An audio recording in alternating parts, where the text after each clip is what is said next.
and some to do with actually preparing your animal and showing, for showmanship. So the first thing I want to talk about is what is the judge looks for. So when you go to a show and a judge is judging your animals in the breed classes, they give oral reasons, right? And a lot of what they say has a lot to do with the parts of the goat. The first thing is you need to know your parts of the goat. That is so, so important. And you try to learn all of the parts, because if a judge talks about something and you don't know what they're talking about, it's not going to help you much, right? When you're going to try to improve with your animal or get a better animal or breed to a new buck. So those are important. So some of the things that I wanted to point out is what are some of those things the judges may be looking at and talking about. So when we're talking about feet and legs, which is part of general appearance, you're going to get the scorecard, a copy of the scorecard at some point. And in that scorecard, while in showmanship, sometimes the judge asks you the scorecard, like how many points are for general appearance or how many points are for memory system. I mean, for those of you that are really into showing, that's kind of important stuff. It can be the difference between winning showmanship or getting a red. But the reason why they want you to know those things is because of this.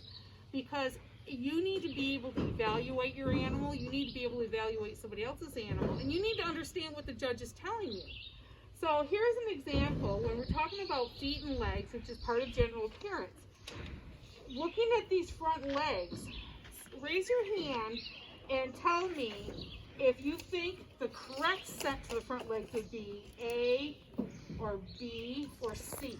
Raise your hand. Which one do you think it would be? B. This would be the correct set for the legs in the front. You want them to be straight. You want the toes to be straight. You don't want them toeing out.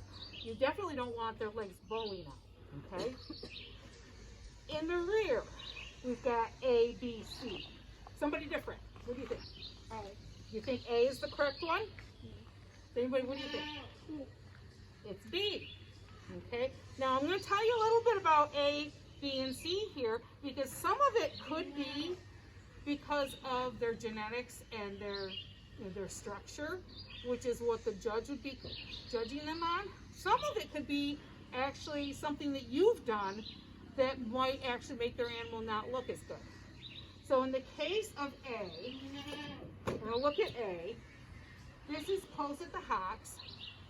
If you haven't handled your goat enough before you show them, and you bring them in the ring, sometimes they kind of squat and their legs turn in and they walk funny. And you're going to find that when I bring the goat out, is she doesn't know me, and so she's nervous. And so she will look like she is close in the hocks. And she might be close in the hocks. But I don't know that for sure because I haven't handled her enough.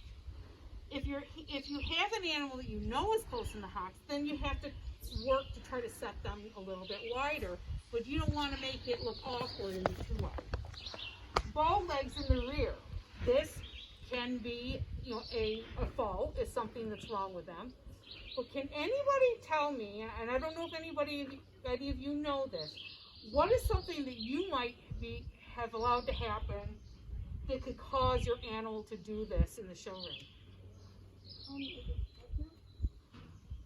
Probably not if it's pregnant. If it's pregnant, and that might affect how big their barrel is. Probably won't affect how their back legs are.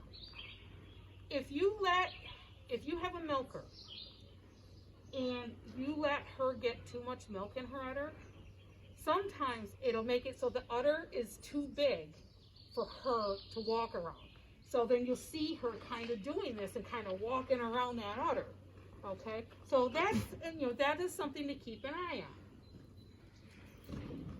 When you look at the legs from the side, this is ideal. You want to see a line that could go right straight through the pin bone and then go along the edge of the back of the leg.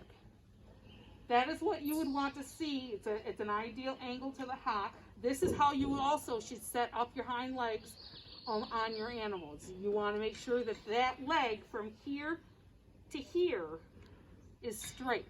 Okay? I have a question. Sure. So is a sheep's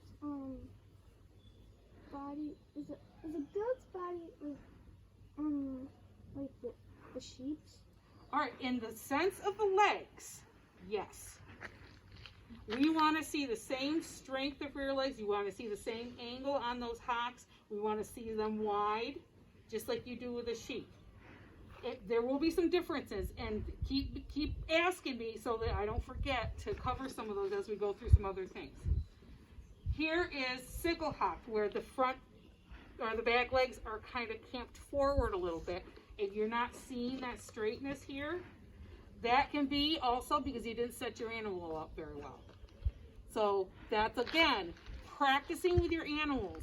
Start, if you haven't already, start now. Every time you do chores, or every time you get out, if you're leasing, get out to the farm at least a couple times a week if you can, and just lead them around, stop, set them up. Lead them around, stop, set them up. Get to the point where they don't mind you doing that, and they're comfortable with you. Because then when you get into the show ring, if you're the one showing them, they're going to be comfortable with that, and you won't have them squatting, or you won't be having trouble getting them to set their feet where you want them. In this case, this is a weak pastern. I've seen much more severe than this when you're talking postiness, where the leg is almost straight. That would be something that we wouldn't want to see. All right. Top line. So when we look at the top line, this is what you want to see. You want to see relatively straight and flat from the withers back to the hip bones. And then you want just a slight angle to the rump. You don't want to have a sagging back, a sway back. You don't want to have it be low in the chine and high in the loin. You don't want them to be roaching or humped up.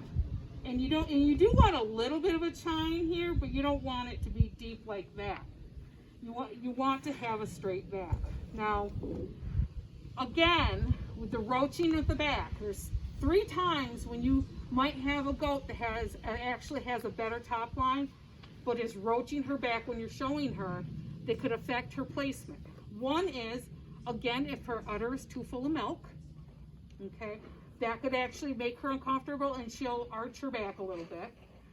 2 is if they're in heat, they'll be throwing themselves all over the place. But one thing is they love to do is roach their back. And the 3rd time would be, in that case where they just aren't comfortable and they're not walking properly. So again, practice, practice, practice. If you think that your animal is roaching and doesn't actually have a roached back. So what do you do if the animal does have a roached back? What is something that you can do? Does anybody have any idea of something you can do when you're showing them? All right, we're going to cover that when I bring the goat out. All right. I'm not going to cover the mammary system too much, but I just wanted to point out that there are things to do the mammary system as well, as far as what you're looking for. So if you have a milk goat, I would try to research a little bit about what should the mammary system look like. The front should be smooth to the front of the belly. The teats should be placed evenly. You don't want to have double teats. You don't want to have the teats pointing out. Here's a part of the goat that most people your age don't know. And it's good if you learn, because this picture really shows, and if you have a goat where the teats point out to the sides like that, the judge may say to you in your reasons that she needs to be stronger in the medial suspensory ligament. The medial suspensory ligament is that line that you see here that divides the 2 halves of the udder. And if that is weak, 2 things. One is the teats might point out, and then the other thing is that the bottom, the floor of the udder may sag. So those are some things, like this. Okay, this is a weak medial suspensory. These are some pictures. This is ideal for an udder. This means that your attachments are weak. Okay, you like to have a wide rear udder. This is a little bit narrower rear udder. Okay, so now we're going to bring out a goat, and we're going to do some things with the goat.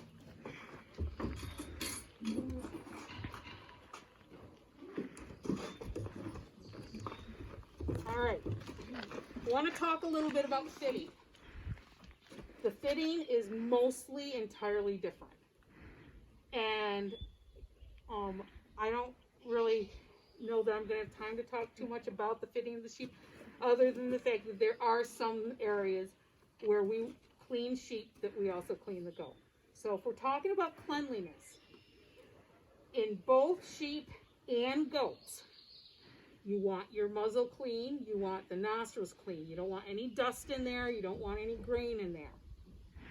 Under the tail should be clean. You know, and even if the sheep has just a little tail head, you've got to clean around that tail area. Now, the trick I have for cleaning tails, and I will tell you that at the fair last year, this was the single thing that in showmanship, I think there was only one person that had the tail clean, under the tail, if I remember correctly. I take Vaseline and I smear Vaseline under the tail, all around the anus and even up onto the tail, the bare part of the tail, and I leave that there overnight. Have you cleaned your nostrils? I just use a baby wipe. Okay. Do you just tell them to blow? No, I just take the baby wipe in my fingertip and you don't have to go all the way up into their nasal cavity. You just don't want to see any dirt. Like you can see here, she's got a little bit of dirt from dried on boogers. You know, you might have a little bit of grain that got stuck in there. If they're in a barn where there's a lot of dust being kicked up, they might get dust stuck to their inside of their nose. You just want it to look nice, and so that should be all clean. Anything with sheep? Same thing with sheep. You want to have those sheep, the nostrils of those sheep clean if at all possible. Under the tail, if you put Vaseline under the tail, the next day you come back with a damp cloth or a baby wipe, it is so much easier to get that dried on manure off because it's now kind of been softened. So you want to be clean under the tail. You want to be clean in the ears.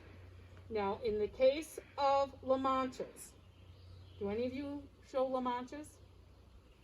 All right.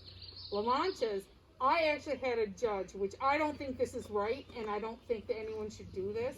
I actually had a judge at State Fair who had long nails, took her nail and went down into I showed La Manchas, went down into my goat's ear and pulled out dirt or wax. I had cleaned the surface area, where you couldn't see any dirt. Do not go down into the ear. Just like you're not supposed to for yourself. You don't need to do that. And I don't care. No placing in showmanship should jeopardize the health of your animal. And to me, you could actually hurt your animal doing that. So I just want to mention that. The feet. Same thing as the tail. I want to see those feet trimmed, and I want to see them clean. If you've got a lot of dried on manure and the brush that you're using doesn't get it off, it's another one where if you take some Vaseline or some mineral oil or something and you kind of wipe it onto the foot and then maybe put some vet wrap around the feet, or take a sock and then take the sock on their leg, leave it for a couple hours or overnight. Then when you take it off, that manure is much softer and you'll have an easier time with a brush getting that off of their feet. But I want the feet clean. I want between their toes clean. I'm not going to teach you how to trim, but here's an example where this animal would need to have her feet trimmed. You want this all gone, and then you don't want these high heels. You want the entire sole flat. And a lot of times I see people leaving those heels. That can actually damage your animal's castings to let those heels grow up too high like that. Okay? You want to, when you're showing dairy goats, we body clip.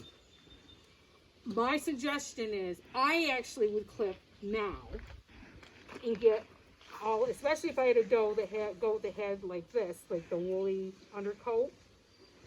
I body clip it all off. I might not worry about around the face so much, or the lower feet, the legs so much for summer. It's more comfortable for them. If there's any chance that they have lice, or dermatitis, it helps helps that go away. Then when you start getting close to the fair, and with your fair being when it is at the end of August, I would say clip either the first or second week of August. Clip again and do a much more thorough job. I want all the hair off of here. I want the beard gone. I want every hair on this animal gone. If they have an udder, around their flank, and it's a lot of work. You can leave it tucked on the end of the tail. If we were having an earlier summer show, then I would say clip a couple days before the show again. However, because you're starting with cool nights, I'm not saying you have to do that, but you still go back, you do around the tail, around the feet, any hair that's grown inside the ears, any long hairs and lashes around the muzzle and the eyes, around the feet, and clean. That's the most important. Certainly, if you're going to State Fair, though, you're going to have to body clip like 2 days before the show, because that's what they want. Now, I use cow clippers for the body, and then I use the smaller clippers for around the head. Somebody asked me what number blade. We don't want to shave them surgically. You don't want them to be, like a naked mole rat. So you do want leave a little bit of hair. So I would just kind of play around with the blades and see what one is what you think looks the best with your animal. The udder. One of the things that I've seen happening in the last 10 years that I am not comfortable with as a judge is people using straight edge razors. And I didn't mention this in the last group, I probably should have. Using a razor like you would use on your face or on your legs and shaving the udder. I don't approve of that because it's dangerous. To me, it's just like sticking something in their ear. That is not necessary, and you could damage your animal's udder. If you use a surgical blade on your clippers, you could do that. I'd be okay with that as far as the electric clippers, but don't use a straight edge on an animal ever. Okay. Does anybody have any questions? Oh, sheep. So sheep, it's basically with sheep, it's the feet need to be clean, the nose needs to be clean, the ears still need to be clean. Okay. The ears, some judges don't look at because they have ear tags instead of tattoos. The reason why we need to have the ears clean is because tattoos get checked. Okay. Under the tail, it's just a hygiene thing. Judges have to look under the tail. They don't want to see built up manure under there. Okay. Does anybody have any questions about fitting the show? If you're showing meat goats, do any of you show boar goats? Because I know you do have some at your fair. They do not have to be body clipped, but they should be cleaned. Okay. All right. When we're talking about some of the things that you need to work on with your animal is being smoothly leading around, and then being able to set your animal up to its best advantage. Okay, so if we were to look at the way this doe is standing with her front feet, can anybody tell me what they think maybe I should do to change her front feet, or do you think they're good? What do you think? Maybe move them apart a little bit. A little bit further apart? Yeah. So when you do that, I like to lean over the goat and do it from the side that's away from me.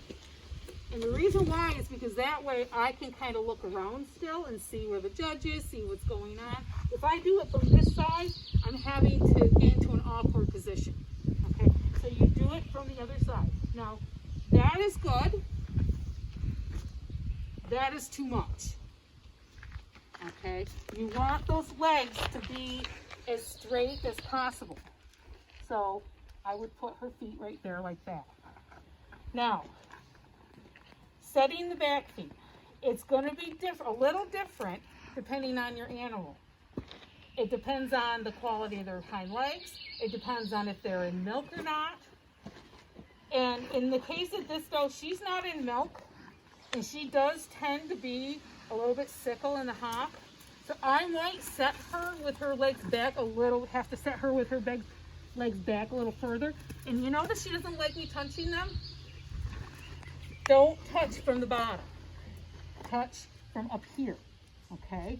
It's a little easier. And the other thing is, and I'm going to teach you a trick that I taught the last group.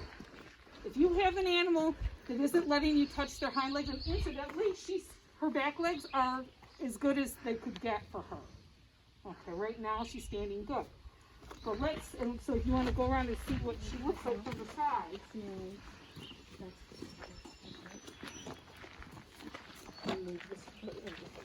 Okay, that's about as good as you might get for her.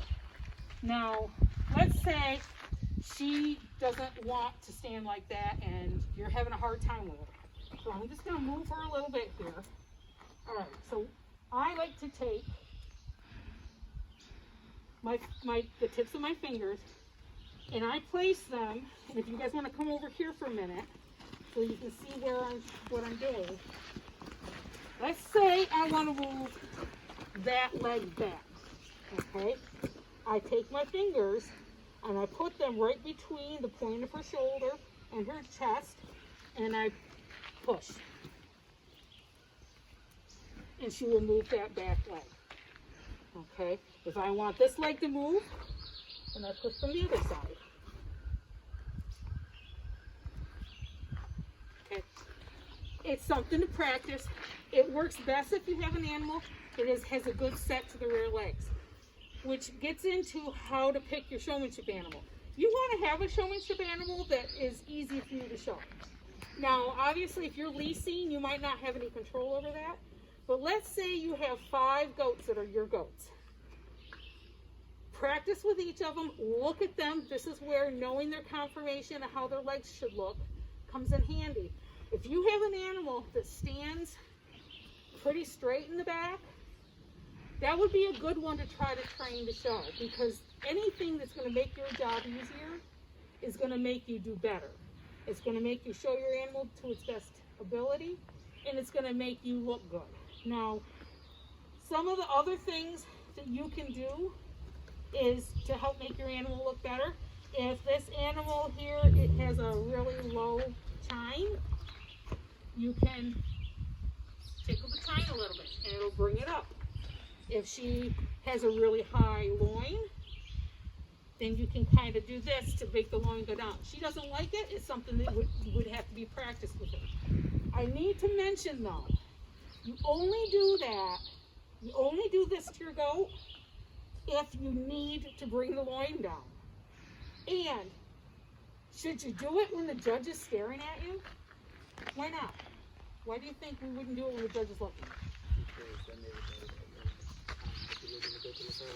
Right, and they're going to, oh, I didn't notice that. And now they're going to think that your animal has a bad loin. And the reason I'm telling you this is there are a lot of very well-known judges here in New York, or judges, well-known exhibitors here in New York State that have absolutely beautiful animals, and they stand there and do this throughout a class to an animal that doesn't even have a bad back.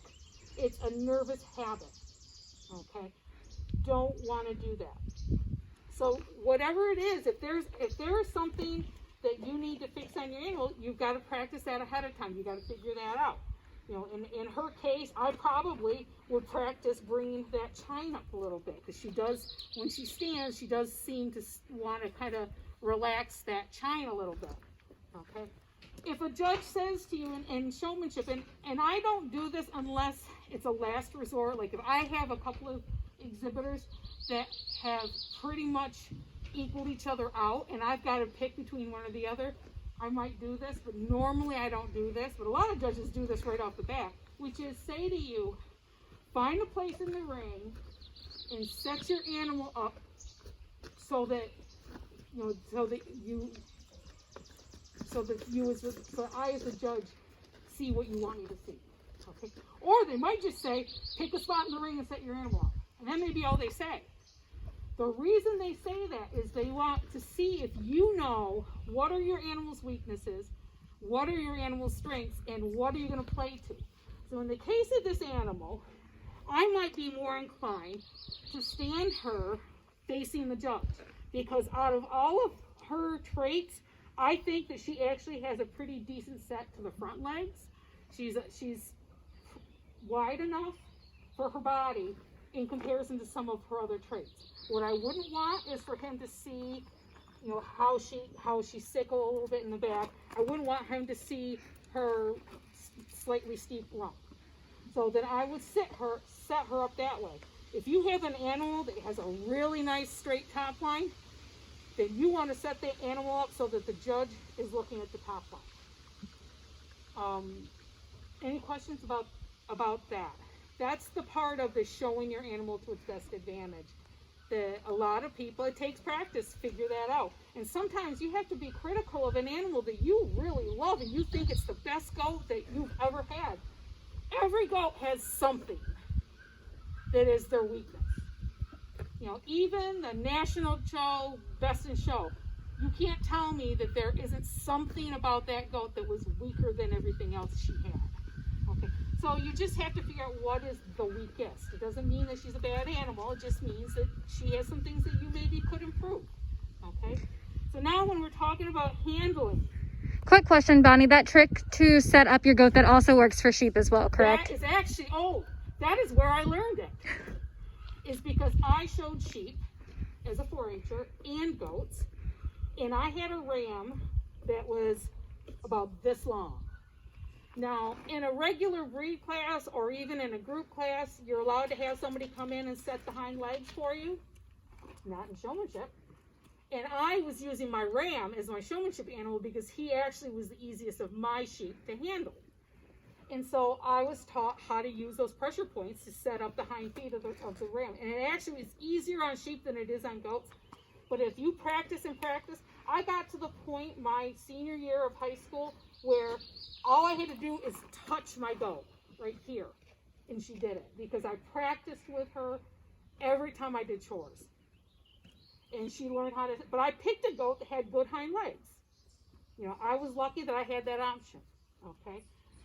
So with sheep, some of these maneuvers that I'm about to do for you, they don't necessarily do with sheep, but some of them they do. So one of the maneuvers that is absolutely imperative that older kids know how to do and is really important even for younger kids to know is how to move your animal in a side-by-side line. So I don't have enough animals out here to be able to do that with animals, but I'm going to have you guys pretend that you're animals. So I need one person about every 6 feet apart. I need 3 people. So you can self-volunteer. All right, so if you want to stay right where you're at, right here, and then if you want to go behind her, and do you want to do it too? So go and stand behind her. And I'm going to pretend that Kayla is my judge, okay? And I'm going to turn around facing the other way. So that she doesn't have to move. You can stay right where you're at. Okay. If the judge says that they want to move you in a side-by-side line, the way you're going to do it, and she's my judge, she's told me that she wants me to be one from the end. So I'm going to go between the 2 of you. Always, you lead forward, and you make sure that the goat is between you and the judge. You turn facing the animal. Don't pass it behind your back. Don't go behind the animal. Then you lead down to that section where the judge told you to go, and you lead your goat through the line. Turn them around. Give yourself plenty of room. And then place yourself back in the line. And that's how to move in a side-by-side line. You do not turn your animal and pull it behind the line. You always go forward and down the line. If you want to turn around and face me so you can see me, that's okay. You see me okay? Okay. Now, the rest of you actually still have something you have to be paying attention to besides the judge. Let's say there isn't enough room here between you and you, okay? And I have to come in here, and you see that there's not enough room. Your job, because you're on the end, it's easiest for you to do this, your job is to lead out and loop your animal around and place it back in the line in the same spot, but giving me more space, okay? And it on the inside line, now let's say there's a wall right here or a fence, and there's enough room for you to do it, then you would do the same thing. You don't both need to move. So you kind of need to judge the environment and determine in your mind whether you're the one who needs to move or not. If you both move, the judge isn't going to be mad, but it isn't necessary. You don't want to move any more than necessary. Okay? Does everybody understand this side by side? So no scooching. No scooching. You're not pushing. You're not doing this. If your animal is in a position that you don't like, you just redo it. You'll bring them back.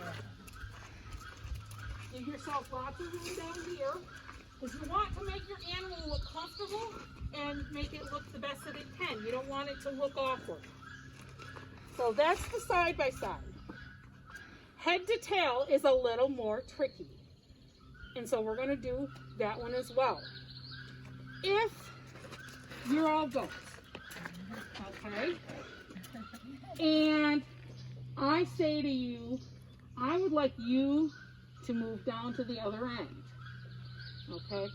What you would do is you would take your goat and you would lead down the line to the end, facing the judge, on the side of the judge, with the goat between you and the judge, and then go into that line, that spot, okay?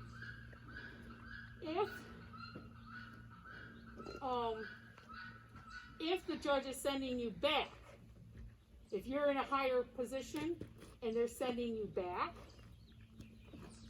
and here I am standing on the wrong side of the goat. And let's say Kayla says, I want you to go down into the fourth spot. I am going to then go this way, and you're going to come up into where I was, and you're going to come up to where she was, and then I'm going to go into the spot. Okay.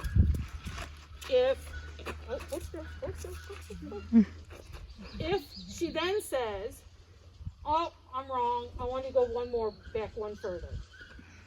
This is what happens. I am going to pull out the same way towards the judge. You are then going to take your animal and you're going to, yeah, we're facing that way. You're going to take your, which way am I facing here? This way. Oh yeah, so hold on, Cal, I got to get this straight. Because I did it right last time. If we're here, and I've got to move up, that's what it was. It's when I'm moving up. When I move up, when I get to you, you need to go back so that there's room for me where you were. So you're going to actually peel off and go away from the judge as I'm moving up, and then go to where whoever was behind you. So if I was behind you, you'd go where I was. If I was coming from her spot, you would have to move, and the person here would have to move. So if you're the one being asked to move, you always move on the side of the judge. If you're the one making room for that person, you move away from the judge. Is that understandable, or did I make it cloudy as heck? Do you understand it? Yes. Do you understand it? Do you understand? And sheep, you move them this way too, right? Sometimes. And Yes. okay. Okay. So that's head to tail, side by side. The next thing is head to tail and side by side. Then the third thing that judges sometimes will do in showmanship and in regular group classes is, let's say you have a big class of animals, and now they've kind of figured out maybe who their top 5 are.